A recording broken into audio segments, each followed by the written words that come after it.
Well, here's a rather unique engine I picked up recently.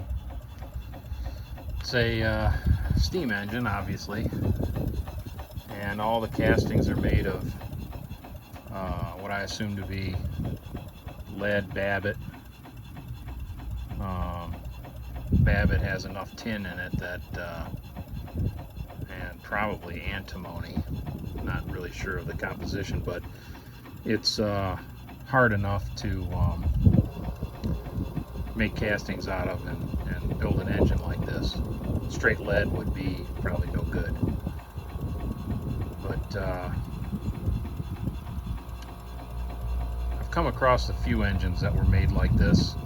I have another one here where just the cylinder is made of lead, but this one here is entirely made of it. The base, the main frame, cylinder, valve chest, flywheel, governor weights, but the crankshaft and the connecting rod and everything is made of steel.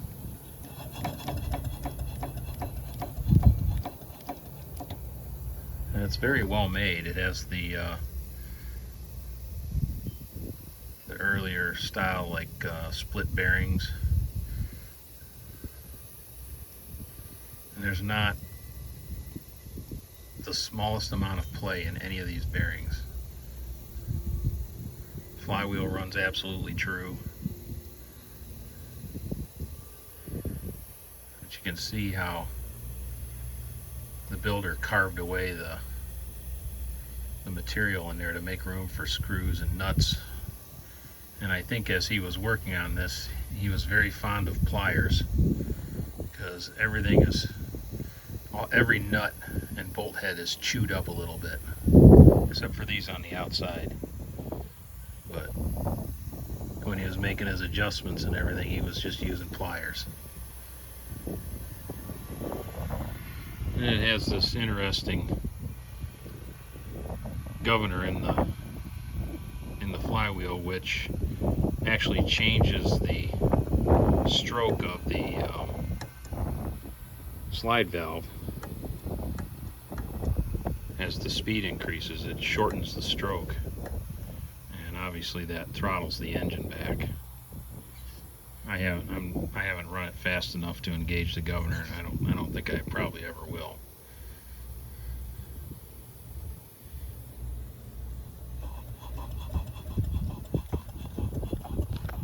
But it runs nice. Sight glass was missing. I had to get a new piece of glass for that. The gas burner isn't assembled at the moment. I have all the parts, but it came apart at some point. I'm not sure if I will even try to use that, because running it on compressed air is just fine. It would be cool to steam it, but I don't know how well a gas burner works underneath a base made of lead. It obviously worked because he fired it, but there's a lot of time went into finishing this base from a rough casting, and it is absolutely perfect.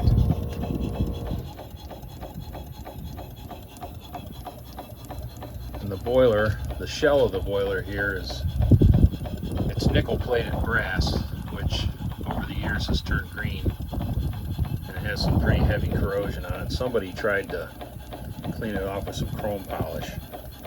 Well, that doesn't work.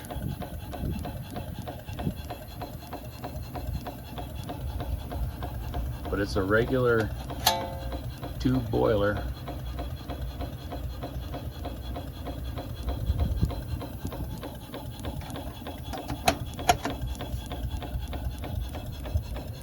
And this cylinder has like a tin shell around it, because it's nickel plated just like the boiler shell.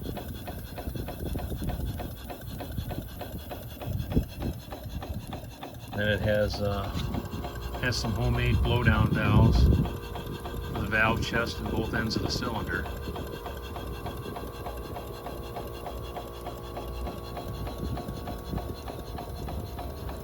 it's running on about 10 pounds right now.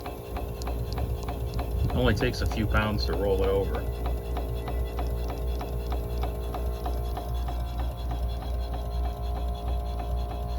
This was made by a man named Herman Nelson Soegaard, and he lived from 1889 to 1969.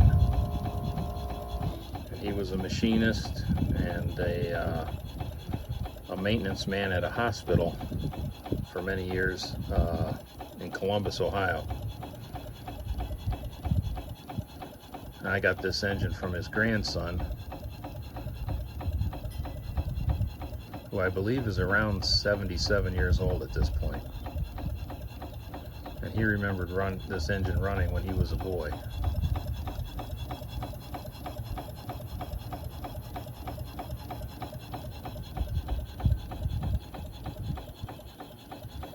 And I think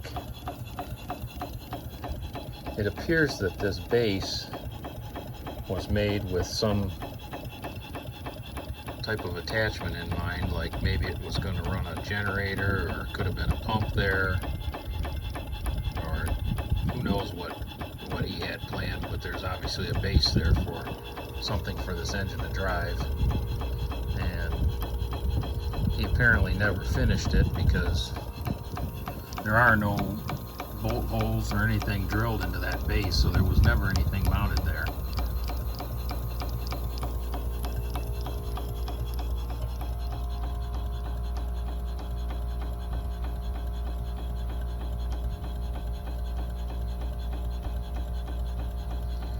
So that's all for today.